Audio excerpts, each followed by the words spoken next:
Hello and welcome to the Two Trees Gaming Podcast. If you're familiar with the channel, we're going to have some new content coming up soon, the regular battle reports and tournament reviews, and we've done some more experimental content like this podcast and a few different things that hopefully you'll enjoy. But for now, welcome to the first ever Two Trees Gaming Podcast. We are definitely more enthusiasts than experts, but we do know a lot about the game. We've been playing since the very start, and the driving force is always sibling rivalry. So I'm joined by Aaron, my brother. Hello. And Louis, my younger brother. Hello. What's everybody hobbying at the moment? So me and Leon are taking Knights of Gondor to doubles. So I've been painting horses. Oh, this is a good hobby tip. Plastic shot glasses with cork in and a pin. For then painting your... That's actually a great idea. It gives it stability. Mm-hmm. So so I've done that on all of them. And then we're going to do a street. So that's half of a Gondor building. And that's half of one. And it'll sit like that. With then Gandalf and Aragorn down the middle of it. I got to say, when I'm painting like Forge World stuff, I always leave them on the little tag base as well. Like, it just makes it so much easier to do. Yes. What are you working on, Lou? I've been building a cave for Throne of Skulls. So I was going to do the Caves of Mirkwood, where you've got Razgush and a Witch King on top, and then in the caves underneath, some spiders. But we thought it might work really well for doubles. So we're thinking Spider Queen underneath. I've magnetised the base so they hang underneath the cave, and then Razgush on top of the few orcs. So been working on that. Yeah, so next week, so we recorded one podcast earlier as a little trial. Next week, we're going to talk through building an Angmar army for doubles, and we'll talk through Aaron and Leon's doubles army list. It's probably going to be next month. After we've done the Zoom, we'll frantically text each other and work out whether we're going to go for Razgush or Angmar. If we go Razgush, we'll try and talk through it on a podcast, won't we? Or at least record something so we can let people know what we're going to take. I'm recovering from minor surgery at the moment, so I can't actually hobby. I can't sit up straight and paint and chop things. Can you not paint like this? I mean, it looks like that's how I paint all the time when you see the end result, but no. But what I have done is had way too much time watching Lord of the Rings and being on my phone. And I was reading about the new Age of Sigmar supplement, and we've never played Age of Sigmar, but I read about the spearhead boxes. Have you seen those? Yeah. So it's like a balanced army you can buy off the shelf. So it's £85. You'll get like between 10 and 25 models, depending on what army you pick. And they're designed to be played at tournaments as spearhead boxes. So you go to a tournament knowing this is a spearhead tournament and you take it and that's your army. I just thought that was a really interesting thing that maybe could be incorporated in Middle-earth. Yeah, you could do Irma with 12 riders and 24 warriors. You could do Gandalf with 24 ministerials and 6 knights. No, I get it. So you mean like they're balanced. So it's more about the player more than the army. If they're right, these armies are all balanced. How can you play it well?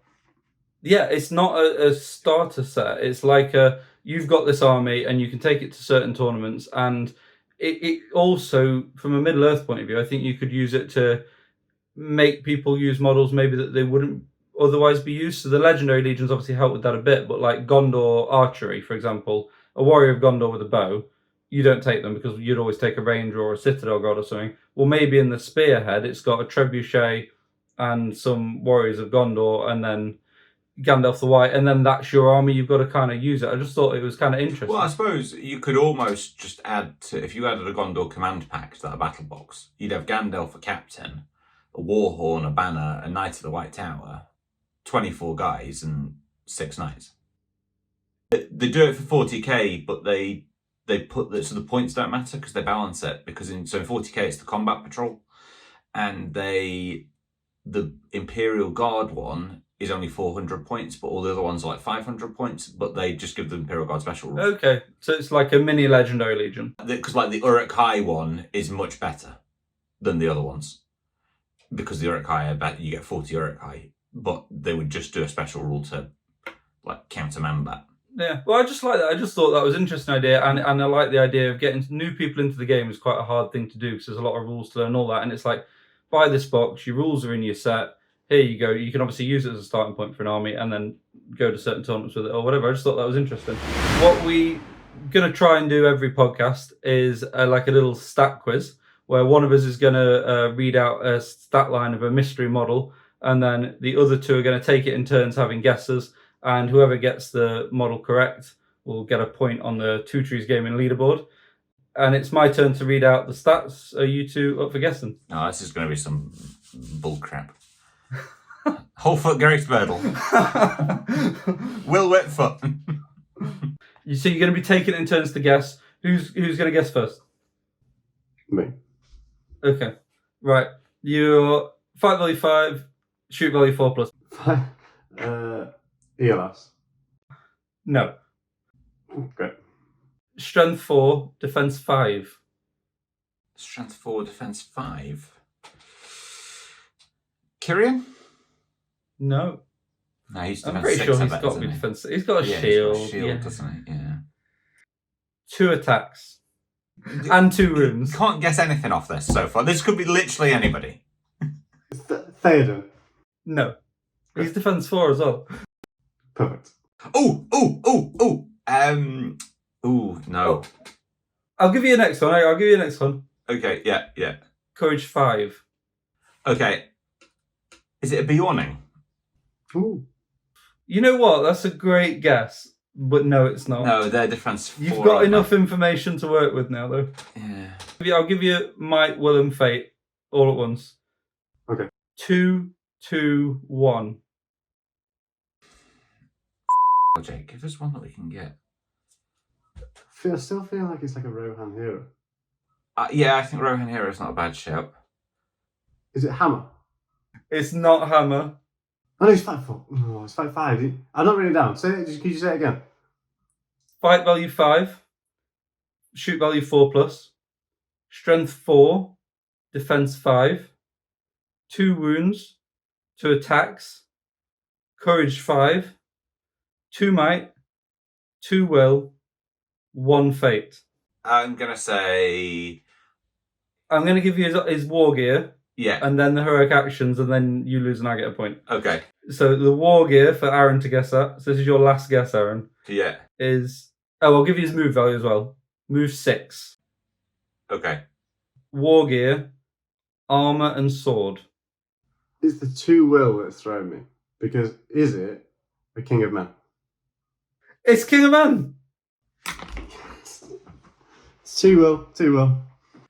Yeah. It's the 2 will. I thought you'd get that because you've taken King of Men to a tournament. Yeah. It's the defense 5 throws it off because you always take them with heavy armour. Yeah, 100%. So does that make them defense 7 or 6? 7. 6. No, 6. Sorry, 6. Because then you take a shield as well. Yeah. They're actually a really good profile as well. And the Heroes of Valor, in the book it says Fortitude, but they've FAQ'd it. But like 15 models with that, it's pretty cheap. You can get a good 15 models on for basically no cost. And in terms of having a hero to protect, to be your leader, it's not a big point sink.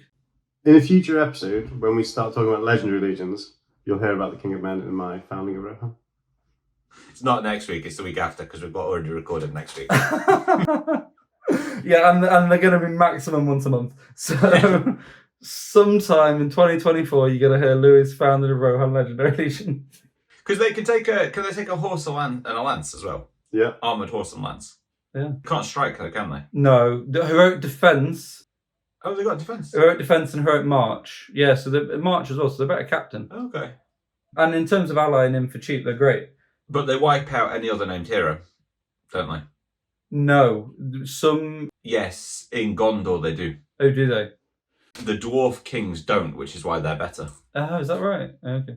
Correct. But you can ally in a named hero, but you can't have any, like you can't have Kyrian or... King of Men may not include in any army that contains any other named Gondor hero. Why was Kyrian your point of reference there? Like, you've said Kyrian twice in this podcast, and never before has anybody taken Kyrian. Okay, so Aaron abandoned us the other weekend, and you went to a tournament with Leon. Leon, for our viewers, we haven't met yet because of the tournament. The doubles review is coming out next week. So Leon's first games were at Warhammer World Doubles in October, just gone. he's going to be teaming up with Aaron again in this May, but they've gone to a tournament together last week. So hopefully we'll see a bit of growth from Leon as we go. It was a one-day thing, and it was called Kill Bill. So it was 620 points, and every army got given a Bill the Pony. So that had all the same rules as Bill. He's a banner, he gives you the might, will, and fate back. And the only change was I think the guy saw all the lists and a load of people took ring raids. So he got given 45 magical power, and so he just didn't get black darted first turn. So I had Kamul on Fell Beast, which is, if people haven't seen it, is that any excuse? Any excuse to see that. If we've not seen it, there's also one over Jake's right shoulder.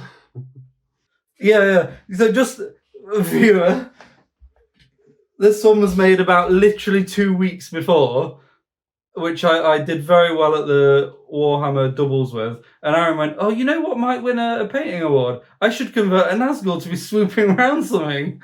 Can we hold yours up, Aaron? And then painted it better.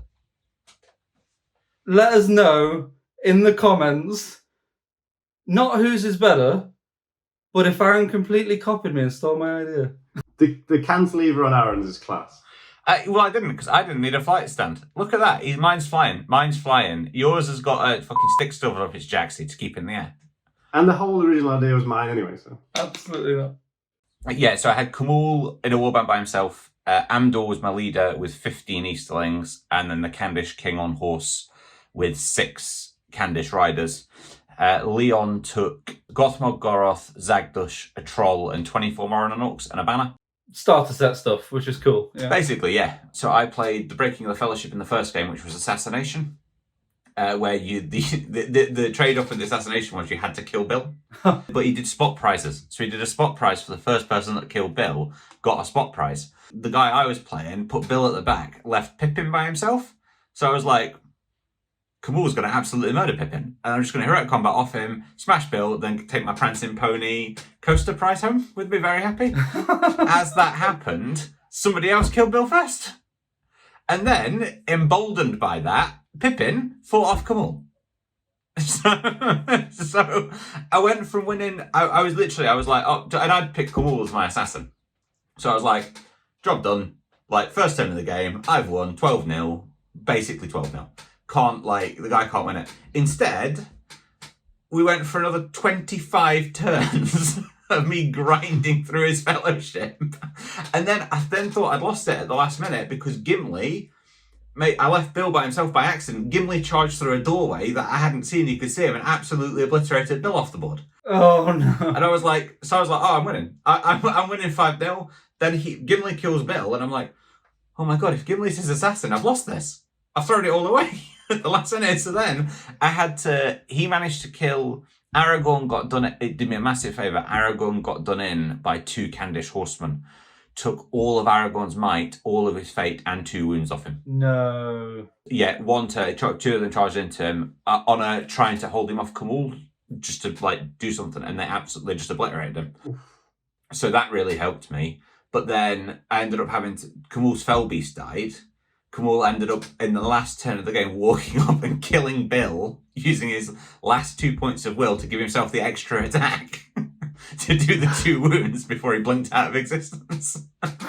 So that was great. And then it ended up with me being like, I might need to table him. I might have to kill Gimli just in case he'd picked Gimli as his assassin. But he'd picked Legolas because he was like, I can shoot through, which was the right result for me. It sounds like a great idea for a tournament, though, to be honest. Oh, yeah, it was great. And Leon had played Angmar, a guy with 2 Barrow Wights. 2 Barrow Wights and the Witch King, which Leon won, which is pretty good going, because that's... How did Leon win that? It's like his 4th game. It's insane. He just turtled up, basically. Then I played a guy called Alfonso, who's from Edinburgh, who's in my league, who had Riders of Rohan in a Maelstrom. And this is, so whole ground is Maelstrom, and you're trying to get as many models into the middle of the board as possible, basically. Yeah. And did Bill have any significance in this one? Or? Yes, to get all your... So you get 3, 5, and 7 victory points. To get the 7 victory points, Bill has to be in the middle. Nice. I rolled 2s for all my warbands. So I had Kamul and Eastlings in one corner and McCandle in the other. He rolled 5s and 6s for all of his warbands. So he just came all completely blocked in my Easterlings all the way around. But what he left McCand. McCand got goal side of the objective, and then they could shoot him. So McCann got goal side and just stopped and shot. And I was like, I've got 6 guys here. Like, I'll take the risk. Kamul managed to, he was so worried about Kamul hurling, he forgot to check for the barge. So he left space for Kamul to get third. And Kamul smashed third and turned 3. Him and Irma ended up fighting for ages in the corner. And at the last 4 turns of the game, I was winning. Then he was winning. Then he was winning. Then I won. And basically, I won. Kamul managed to fly away from Irma. And again, the Felbeast got shot off. I had Kamul standing in the middle with 2 Easterlings using his -1 power to then get them Eowyn to run away. And then I ended up having to use Kamul's last point of will again to fight somebody in the middle. So I had 2 Eastlings in the middle and he had nothing. No. And that was so I managed to win that one. Leon got smashed by a guy who got Thorin on a goat, 12 Iron Hills Dwarves, a Lake Town captain with Lake Town spearmen, and then Legolas on a horse. Yeah, so that's rough for a new player for Leon, yeah. And then I played that guy. 4-game tournament, right? 4-game tournament, yeah. So then I played the guy that Leon had beaten, that Leon had lost to, sorry, and he then smashed me. This is the only critique I'd have of it for the kill build. So we did Contest of Champions. Your champion had to kill Bill for you to trigger any points. Oh, right. Did everybody just leave Bill like right at the back then, basically? Well, you'd have thought that, and then no, because what I worked out was that I couldn't win, so I put Bill in front of my archers and started shooting through to try and kill my own Bill, because I realised if I kill my Bill, he can't get any points. Oh, no! That's horrible. That's horrible. That is horrible. Two Trees does not condone that kind of behaviour. I went and checked with the TO, and I said, because the guy I was playing is very good, and he's currently 2nd ranked in Scotland, and I thought he might be. So I just went and checked with the TO, and I was like, look, what's the guy like? And he said, he'll be annoyed, but he'll respect you for it. So I was like, okay, fine. And then when I did it, he's like, yeah, well played. Because I played quite badly till that point. I didn't manage to kill my own Bill, but it definitely s***ed him up. So I got to say, when we do Throne of Schools and doubles, and you vote in for best game or whatever. There's 2 ways it can go, isn't it? There's we'll put the models down and we're just going to run at each other and roll some dice and have fun. And there's the other side where you have just a really tactically intense game and people do tricks like that, and you both accept we're going to win this at all costs, we're going to stab ourselves and do whatever we can to win. And if you get the right player for that, it's actually great. Oh, he was, yeah. And look, he killed Andor in the first turn with Thorin. So he sniped Andor's horse, then Thorin just came in and smashed him. What I found is Kamul's not good enough spellcaster. He's an absolute nightmare. You can't rely on it at all. He cast 1 spell the entire game, and that was to transfix a troll for 1 turn. So he's just not reliable. So then Leon played a guy called Anton, where we had a VAR check. Leon thought he'd lost 1-0. I then went over and I was like, and I eyeballed the dead pile and what was left on and I was like, I think there are more in this dead pile for the Leon's opponent than there are in the alive pile. It was quite exciting, Aaron, because you were sending us updates. Your game had finished, and Leon's game looked so intense. And then you told us he'd lost. And then we got you messaged in saying VAR, we're doing a recount. And then we counted it up and it was by 1 model. So Leon got a VAR check to win 2-1. But he was unlucky. So Gothmog was 4 points, 4 kills ahead, but him and Goroth had gone into Bill. Goroth had killed Bill. So then he couldn't count any kill points for Gothmog. So I almost felt bad that they kind of agreed that it was Leon had lost, but then I was like, well, in a normal game, actually, Leon won 10-1. So it didn't. And then me and Leon then played each other. A 2 trees first. And he absolutely smashed me. Yes, Leon. It was on recon. He deployed. I came on first. So I just put my guys through the middle. He then put all of his guys in one corner. And then just started to cross. So I had to rearrange everything. He won 4-2, I think. Amazing. Which is all me and Louis wanted to happen. So But it was good. It was a good tournament. I won an Azog with a mace from that Azog and Thorin set in the raffle, and Leon got a prancing pony sign. Which genuinely, they're the two things we said we wanted, weren't they? Yeah. You sent a picture of the prize board. We were like, right, we've got the treehouse is where we film our content in Scotland, and we're like, right, we want the prancing pony sign for the treehouse, and we want Azog. That's amazing. We're pretty pleased. It was good. It was really good. It was at a place called Vlad's Emporium, which was really nice, kind of nice and bright, very clean and stuff. It got a cafe. So yeah, we'll go to another one. Yeah. We don't do it enough. I'd like to do. We love the Warhammer World ones, and we largely do them because they're near where I live. But it would be nice to do some other tournaments just to see, because you get these Kill Bill type scenarios, and the prizes are different, and you get to see different boards and things like that. And to be honest with you, it was 25 quid. We got 4 games, got a bill model, got some sandwiches. Yeah. And what he said was that the organizer said, so you got one best game vote for everybody. He said there were 24 players there and there were 14 different nominations for best game. So that's a really good spread of. Me and Leon might like to vote for each other. Would you have? You might vote for Leon. I'm not sure he would have voted for you. We did have a good game. We both had a good game. Leon voted for Anton, who was his third opponent, who we'd done the VAR review on, who then ended up getting most sporting. But he was a new player where they'd been teaching him at the shop. Like, he was very new to the game, and he was absolutely made up. And he picked they've got the Gandalf with the sword poster that's from shooting up the way. I think it's from the cartoon that they did in the 80s. Oh yes, yeah. So he picked that, which Leon was pretty gutted about, because I think if I'd have voted for Leon might have gone to pick him. But yeah, it was really good tournament. So most episodes we're going to try and pitch a legendary legion and a tweak to the game that could go in an imaginary future supplement. But we're very excited with the potential of an Arnor supplement. They've obviously just revealed the Arnor cavalry.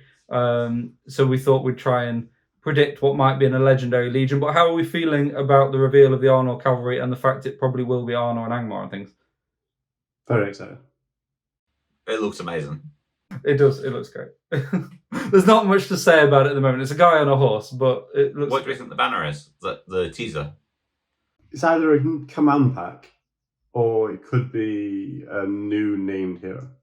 For me, I think they're trying to throw us off. I mean, it can't be an Arnor command. Yes, it would be great if it was an Arnor command. We could do the new one, but it got to be another hero, maybe like a king or something like that, or a Elrond came with a banner guy. It could be like somebody to go with, or the Witch King on Fellbeast plucking a banner guy.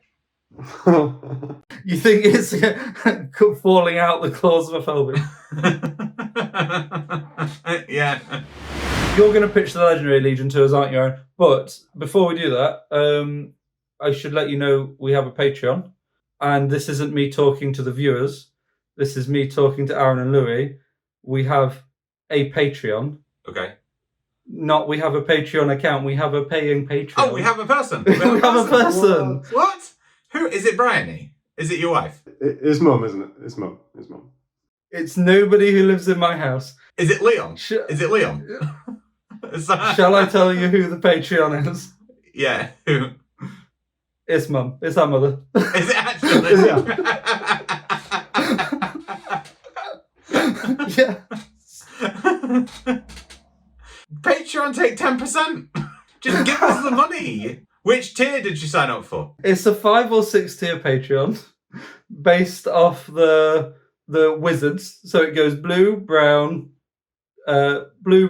grey, white, and then your Valor if you're insane. But she's looked at us and she's thought, she's done what you do when you go into Sainsbury's and you buy your potatoes and you go, well, I don't want the cheapest one because there'll be something wrong with them. So she's picked the next one up from cheaper. So she's a brown level wizard. She's a Radagast. What does she get for that? Do we need to send her some dice?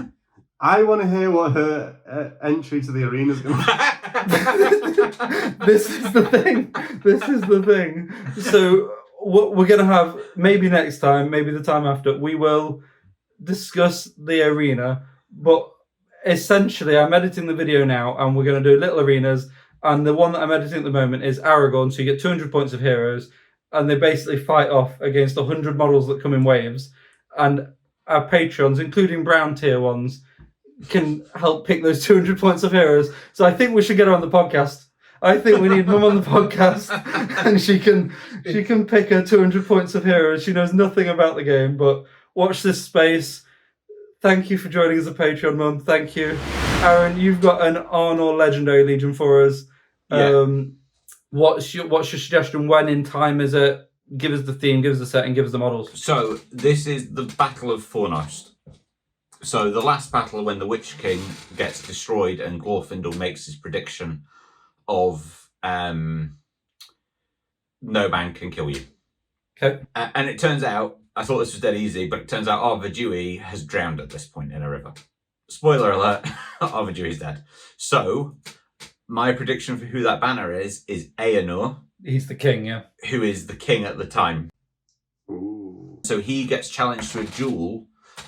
Just added to my... Yes, perfect. Oh, it's going to be something about heroic challenge. It's going to be Heroic challenge. It's 100% this heroic challenge. Aaron's making it. There's going to be a heroic challenge rule in there. So it's Arnor. And Arnor's very loose story is he fights the Battle of Fornost, but he gets challenged to a duel by the Witch King and fails. The Witch King doesn't accept it. He then dies riding off to Minas Morgul, to challenge the Witch King 75 years later to a duel. And basically, presumably, it's just captured and killed. Sorry, so Arnor the king challenges the Witch King. The Witch King doesn't accept and then leaves. Arnor chases after him and dies on his way to Minas Morgul or similar. Well, 75 years later, he chases after him. There's obviously been bothering him. I mean, he must have been really hard to live with for that 75 years. At which point of this is the Battle of Fornos? Is this the initial challenge? Yeah, the initial challenge is at the Battle of Fornos, I believe. So, Arnor is the leader, who I'm imagining is a Arvedui type profile. like a 3 attacks, 3 wounds, 3 might kind of. Yeah, but only 1 fate. Kind of fight value 5, heroic strike, heroic defense, heroic challenge now that it challenged the Witch King. It's more for theme than anything else. So he's in there. Then Arnor captains, Arnor warriors, Arnor cavalry. Arnor cavalry. Then for the so at the Battle of Fornos, Hobbit archers turn up. So Hobbit archers are on there, and they have the Warhorn available to them. And then Glorfindel. And Glorfindel doesn't have access to Asaloth, because presumably he's riding a different horse at the time. So, but comes with the armour of Gondolin, and can pick a horse. And then he can take Captains of Rivendell, Warriors of Rivendell, and then Knights of Rivendell. Okay.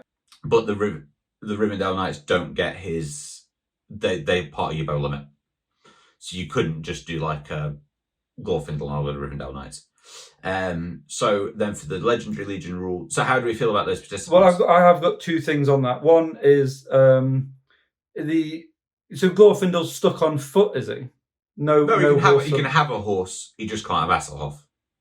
So he's got a 10-inch move horse. I don't think it's David Hasselhoff. I think it's Asfaloff, but it's fun. Asfaloff. Yeah, there you go. Yeah. Okay, well that's that take it or leave it. But then the other thing is I'm pretty sure Warriors of Gondor turn up and Minas Tirith turns up as well, because Arnor is split into Gondor and Arnor, and I think Arnor also comes to the Battle of Fornos. I believe so, yeah. But our lore isn't super strong. As we said, we're enthusiasts, not experts. So on the graphic, I'll do some Googling, and there might be Warriors of Minas Tirith included in the Legion. Okay, yeah, okay. So, special rules. Glorfindel gets foresight points, like Elrond. Oh. So he rolls d6, gets those foresight points because he has foresight to predict does the prediction. I like that. That's a cool start. So the whole army gets Hatred Angmar. So that applies to the elves as well. Also very cool. I like that a lot. Whether you give that to the Hobbit archers or not might be the question mark. Are you limiting the Hobbit archers to maybe 1 warband? You don't want it to be like... I'm getting there. I'm not there yet. Yeah. So there are restrictions. Arnor can only lead Arnor elves can only lead elves. Okay. The Hobbit archers are picked as a warband. So they are dropped without a captain. You can just pick up to 12 Hobbit archers. Oh, up to. So I was going to say, is it like the Wozers where you have to take the full warband? No. So it's up to 12 Hobbit archers, and you just drop them. I would say 6 to 12. You have to take between 6. So you don't have. You can take 0 or you can take 6. Yeah.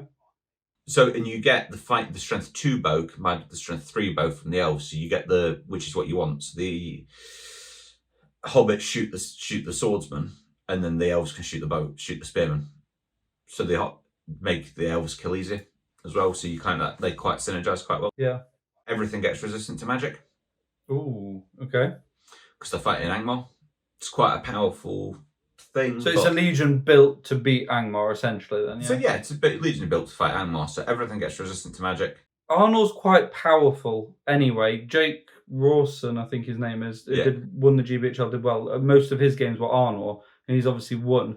And I think in large part that's to using a massive bodies that are defense 6, fight 4, and Melbeth's defensive power. Yeah. And then you've got all these other great things, and there's then 2 legitimate ways to play Arnor. You can play him traditional, loads of numbers, Melbeth, Arvidui, or you can play this Legion, which is anti-Angmar, but you've got no Melbeth, and because I've also not put in the Rangers of Arnor in there. Yeah. Because they're geared for war now. That's quite good. So it's not a ranger thing. They're marching to war. So the rangers have put on armor and spears and shields. Yeah, I like that. Yeah. And then I think Arnor should get free hero challenges now that I found out about his. No.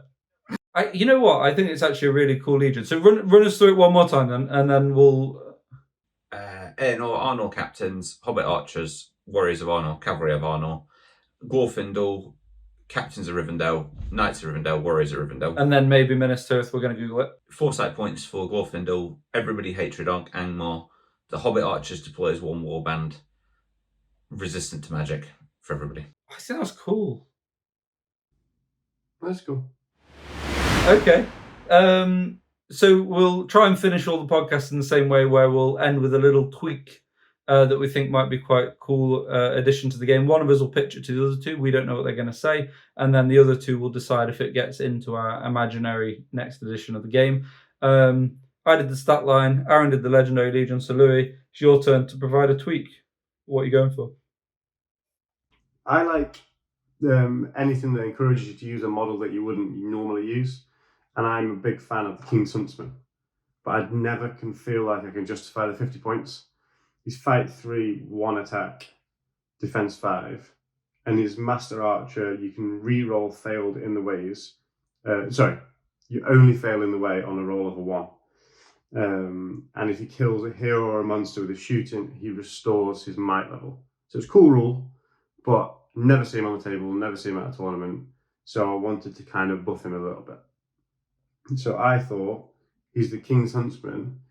He should also be able to shoot into combat because he's trusted enough. He only fails that on a 1. So Theoden's riding into combat. He is Theoden's, he can save him, he can shoot into that combat, only failing it on a 1. And I think that would buff him massively. He can shoot through combats and into combats. And I think that would make him a big point of difference because essentially, if you've got a load of riders riding out into combat, he's only getting 2 turns of shooting before they've hit combat, and then he's kind of redundant and sat at the back anyway. So actually, it means he's in play the rest of the game. He can wait until Irma's done a bit of the legwork on a big hero, and then he can snipe him, and then regain his might. Because by the time that rule would come into play, well, the rider's at combat and he can't get any more shooting done. So actually, get some heroes in combat, get him down to 1 wound, he's picking them off. So actually, that becomes a relevant rule that you might be able to use even once or even twice in a game. Can you fix it by saying he can shoot into combat when there isn't a risk of him hitting another model? So he fails that roll on a 2+. So while he has might, he can do it. Oh, I see. Because if he rolls the 1, he can adjust it to a 2, and he has to adjust it. Oh, that's a really good point, actually. Because then he can't. So the reason they can't shoot into combat is because they're risk hitting their own models. If he's got a might point, he doesn't have that risk. So he has to spend the might point, and then has to stop doing it when he's run out of might. I like that. Yeah. Yeah, I also like you say, he won't be out the game because he could shoot through combat. So maybe he's not shooting into combat. We could shoot through a combat into a spearman. That kind of thing can help out that way. You can stop other people throughout combats. That's obviously what the evil player gets to do. I actually really like that rule. He's still only got what kind of bow does he have? A longbow, so strength 3 bow, but he's still fight 3, 1 attack. So, and 50 points is a lot. I thought maybe giving him expert shot, maybe, or something like that. But I think this is a bit of a different one, and I think you'd see him more. You could give him expert shot, I suppose. No, I don't think. I like this more. It's more different, and I like that he's more of a sniper than an expert shot implies you're firing rapid fire. I'm also going to go one slightly better. I'm also going to give him Vanguard special rule, so he can use any hero standfast on the board. So he's there to protect Theoden. Theoden's still riding out. He's not running away. Why don't you give him bodyguard? Your Vanguard is the one where he can use a hero standfast. So he's essentially an outrider. He's the best outrider he's trained up. He's like a captain of the outriders, essentially. I think he's the king's huntsman. I think it should be bodyguard. He's defending the leader. Okay, yeah. So if that leader were to die, then he's like, I'm going. But actually, you give him bodyguard, give him that special rule. Are you leaving his points at 50? I still think 50 is fair. Okay, Aaron, so does Louis King's huntsman. He's able to shoot into combat, but only if he's got a point of might, and if he rolls the 1, he has to might it up to 2, and he also has the bodyguard special rule. Yeah. Does that get into our future edition of the game? Yeah, I think so. Yeah, I agree. Well done, Lou. You win. Yeah, that's good. And Razgar should be strength 4. 5, fuck's sake. Cool. Well, thanks to our Patreons. I think as part of the brown tier, our Patreons get a call out at the end of each video. So thank you very much for your support, Mother. Is that going to come up at the end of every video? It's just going to be thank you very much. One word, Mum. So we will start back with proper content, not podcasts. Next week, we'll have our doubles tournament review, and we've got battle reports, we've got more podcasts. The arena. You underplayed it earlier. It's amazing. Yeah, the arena's amazing. Awesome. Cool. That's us done. Perfect. Cheers, guys. Bye. All right, that's it. Bye.